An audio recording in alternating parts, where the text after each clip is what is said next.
You click on this video to build your dream gaming setup and you want to know all the things before you start. I get so many questions from my live chat or in my comment sections. How do I build my dream gaming setup? I don't understand it, etc. So that's why I thought I would make today's video of just talking about all the do's, don'ts, or things that I've learned that I can pass on to you guys that will maybe help you build your dream gaming setup.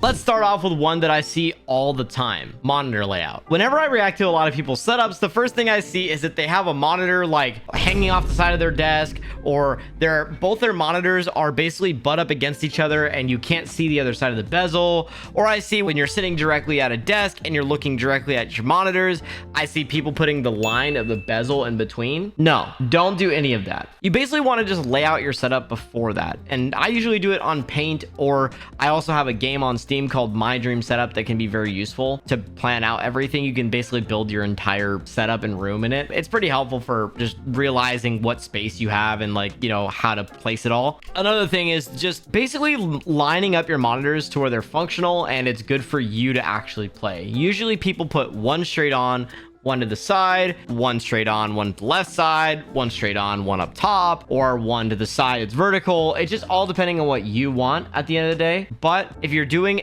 a dual monitor setup, don't ever put the bezel in the middle and stare at the bezel, because at that point you should just get an ultra wide. If you're gonna have one single monitor and you want to put two next to each other like that and stare into the bezel, just get an ultra wide instead, because then when you're playing games, you're gonna look like this, or you're gonna look to the side and be looking back and forth between each monitor, which doesn't really make that much sense. Moving on to the next thing for monitor layouts, we're going to be talking about the actual theme of the setup. Now, trust me, this one is really hard to describe, so I'm going to try my best. But everybody has their own theme. Don't try to copy everybody else. You can look at other people's stuff and try to come up with a consistent theme or a different color palette that you saw that you like, but make things that you like. Search within yourself to find out what colors you like. Look at some inspiration on Pinterest, YouTube, even watch some of my videos if you want. Even go to my Discord, anything like that, because my Discord is pretty nice when it comes to people giving advice. But a lot of it comes down to finding your personality and also finding what theme you want your setup. So start with that. Start with your absolute theme and then buy everything around that or the theme. If you're trying to make an entirely themed setup around, say, Spider-Man, right? You're not going to buy a pink keyboard with a red and blue setup like Spider-Man, right? So just these simple things that you got to think about before you're building your setup, especially if you're trying to build a really nice theme and aesthetic to your room. Trust me on that. It'll make your setup look a lot better if you just take the time to plan out a color scheme, you plan out a palette, and what you like. Something to realize too is that if it's more expensive, it's not always better. Sometimes in setups, I see people who advertise 20, 30, 40, $50,000 setups and they just spent the money in the wrong places or on the most expensive equipment that they didn't really need. So I also encourage a lot of people who are building setups, you don't have to buy everything brand new. You can go to Facebook Marketplace. You can buy these things from other people. Save your budget.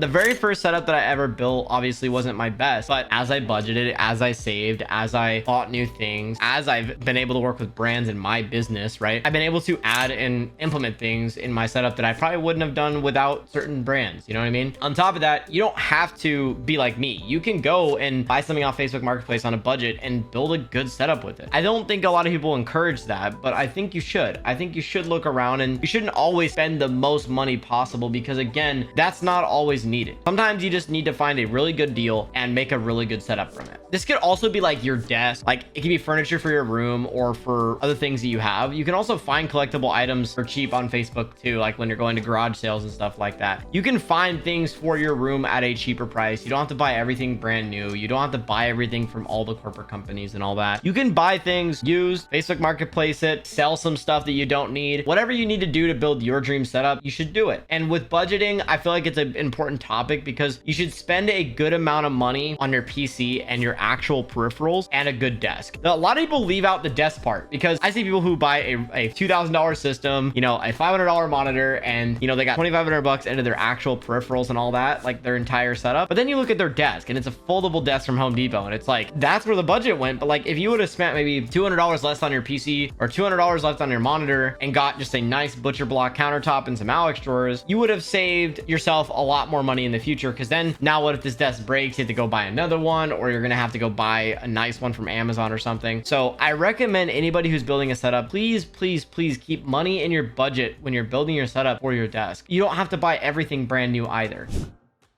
Another thing about organizing the actual setup, make sure that you have ample mousepad room. And what I mean by this is like not putting your PC too close to where you're hitting your PC all the time when you're playing games, or putting your vertical monitor too low to where you're smacking it. Make sure you have enough room around your mousepad and actual space to play games, because I feel like a lot of people let that go over their head and then they don't really expand on that. And organization of the setup is really important, because it'll allow you to have the best space possible for what you're trying to build. And you want to make sure that you have good mousepad room, good chair length room when you're actually like scooting in your chair and stuff like that. You want to make sure you have good leg room, because I see a lot of people who buy desks to have like no leg room, or they have like a pole in the middle or something like that. Don't do that. Just get a nice desk that's sturdy enough that you can use your leg room properly. So the next thing I want to talk about is aesthetics or personality. A lot of people always ask me like, what do you mean by adding personality to a setup? Because they just have never heard that before. But let me ask you this. When you look at your setup, do you see anything about you that you like around you? Whether it be hung up on the wall, a figurine on a shelf, or something that is about you that if I walked in, I could be like, oh, here's a talking point I should ask them about. These could be like collectibles or anything that you genuinely like. But I say to add this with asperity. What I mean by this is don't just add a bunch of posters on the wall everywhere. Add them with intention. Like, does the wall look too cluttered if I add 45 posters? Probably. But if I add 2 nice ones underneath a shelf, it might be a little better looking. You just got to take it and look at your wall or your space and try to fit posters there. And that's why, again, I really recommend building out your setup in some sort of like Blender or SketchUp or My Dream Setup on Steam. Whatever is best for you. Make like a little version of your setup and try to just see what things you can improve on personality wise. What can help you guys to develop your personality for your setup is take one aesthetic that you like, either off TikTok or Pinterest, stick with that aesthetic, and now take 3 of your interests and add it to that aesthetic. That way you can buy things that either collectibles or disc plates, posters, and add that to the room as you're building your setup in that aesthetic. That way it all matches everything you're doing. People who do this are like Cass and like Low. These guys do this really well because they know exactly who they are as people, and they're able to take what they know and what they like and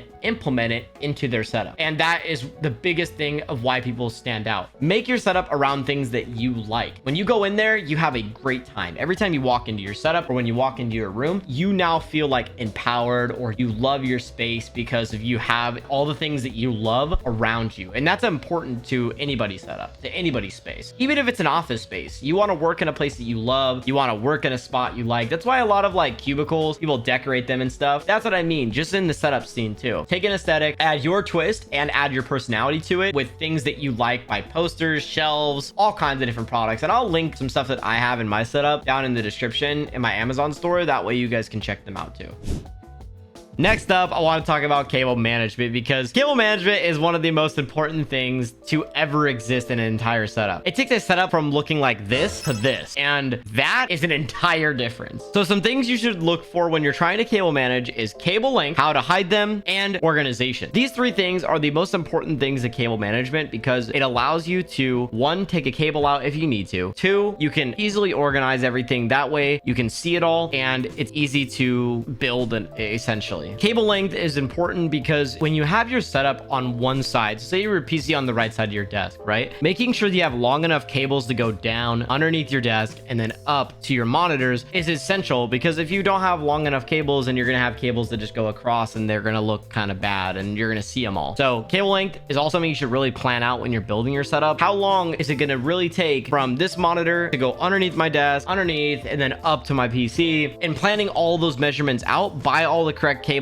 when you're building your setup before you build it. Trust me, you want to buy all the good cables, buy all good ones that will be not needed to be upgraded for a while, like the basic ones, like, you know, Ethernet cables are good, keyboard and mouse, stuff like that. All the things that you need to have your setup to be functional and good, buy extended cables or buy long cables of those and make it fit in your setup. And how to hide your cables, trust me, it's pretty easy. I do have an entire cable management YouTube video that's really easy to watch, and I link all the products in the description, so I'll leave that in the tag up here. But a quick version of it, basically you just want to buy like raceways or things to hide cables like Velcro straps, and I'll link my Amazon store down below if you guys want specific products for cable management. Yeah, but cable management's a very small portion of it, and it's not necessarily the most needed thing in the setup, but overall it does make your setup look a lot better, and that's why I harp on it so much on my audience, is because their setups would look a ton better by just taking that extra effort or that extra hour to just cable manage everything the right way the first time. Overall, let me know if you guys like this video. I haven't done a video like this before where I just sit down and talk to the camera, so let me know if you guys liked it, and if you guys want me to make more, make sure to leave a like on this video. Let's see if we can get to 2,000 likes. Anyway, subscribe and watch this video next if you guys want some more setup tips. Bye.